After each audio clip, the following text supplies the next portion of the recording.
Good morning guys. Ay, thank you Lord. Nakapamili na naman ang Inday. Good morning, madlang tips. Nakapamili na naman ako guys. Good morning sa inyong lahat. Maulan dito. Kahapon pang ulan dito guys. Actually, 2 araw nang umuulan dito. Yan, tuloy-tuloy siya pero mahina naman. Medyo malakas lang sa ambon pero kagabi medyo malakas. Yan. Ngayon, ayan sa labas. Ayan. Umaambon pa rin, tuloy-tuloy siya. Walang tigil. Walang tigil ang ulan. Aray ko. Nasugat ako, oh. Dumudugo yung ano ko. Yung pang-pack finger ko. Natusok dun sa e-bike. Ewan ko kung anong nag-ano dito. Natusok yata ako sa bakal. Kaya alkoholan ko muna. Kasi baka mamaya maano tayo. Matsets ano. Kaya alkoholan ko muna guys. Ayan. Dumudugo o tumutulo yung dugo nito kanina. Nasiklat yung kuko ko. Ayan, ganyan talaga. Ganyan ang masisipag. Char-char lang. Ayan. Ganyan ang kamay ng masipag guys. Parang pangbanatan.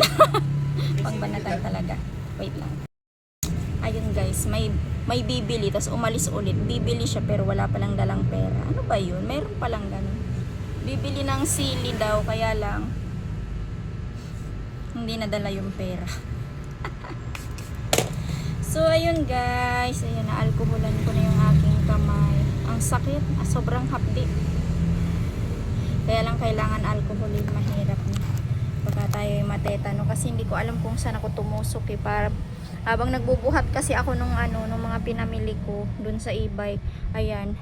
Habang binubuhat ko guys yung bigas, ang bigat, sumalaksak dun sa gilid, baka yung sa tornilyo or kahit kung anong bakal yung nandoon. Kaya ayan, inalcohol na ng Inday. Ayan guys, ang dami ko na naman aayusin, mga nakakarton, mga pinamili ko ngayon. Pero sobrang thank you Lord talaga, at least 'di ba? Sa awa ni Lord, nakakapamili tayo, nakakapagpa-rolling-rolling ng paninda. Tiyaga-tiyaga lang naman talaga guys sa pagsari-sari store. Pero may pera naman. May pera naman sa pagsasari-sari store. Kaya yung iba dyan, namin na maliit yung mga sari-sari store, kay coins lang daw, barya-barya lang yung kinikita. Siguro sa kanila, barya lang. Pero sa katulad ko, yan, tayo lang naka-appreciate ng mga ganun. Wait lang guys, ayun na yung bibili. So ayun guys, tuloy ang yaw-yaw ng Inday. Bumalik kasi yung bumili ng sili, tas bumili na rin ng oil. Ayan, tas may 2 customer na rin na bumili ulit magkakasunod. So yung benta-benta muna tayo. Mas unahin natin yung benta kaysa magyaw-yaw tayo. So ayun lang guys, tapos na akong makapamili na naman, magdi-display na naman muna. Tapos syempre magkakape. Magkakape muna para may lakas tayo, may laman yung yung aming tindahan guys. Madami pang ayusin. Ayan, dami kong aayusin. Ilalabas ko pa yung mga halaman ko. Pinapasok ko kapag kagabi kasi yung mga favorite na halaman ko, yung pinapasok ko dito sa tindahan pagkagabi. Hindi ko hinahayaan dun sa labas kasi baka mamaya may mag-trip. Wala pa naman, hindi pa naman nangyayari na mawala yung mga halaman ko dun sa labas. Pero yung mga favorite na halaman ko, tapos yung mga nakapasok talaga, pinapasok ko talaga kasi mahal din mahal din kasi yung bili ko dun sa mga pasok, sayang din. Okay lang yung mga halaman ko na yung mga temporaring pasok lang yung pinaglagyan, okay lang nandun sila sa labas.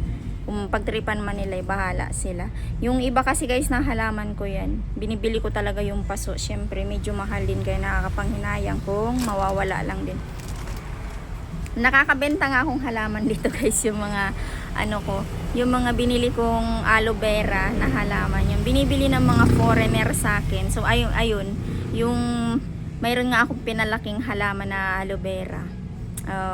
Binili sa akin ng 700 ng foreigner. Pero ang laki na nun guys, kasama na pati paso.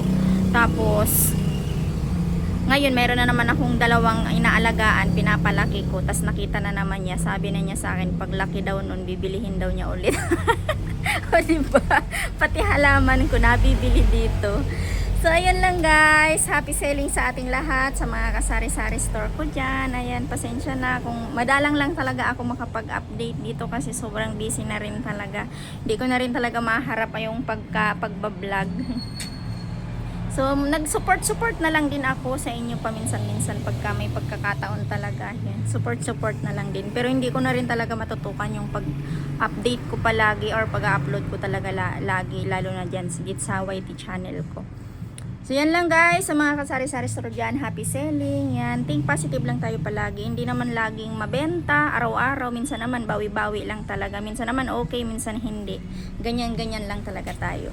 Bye guys, magkakape na muna ako at magdi-display na naman. Happy selling mga kasari, God bless everyone, ingat ang lahat.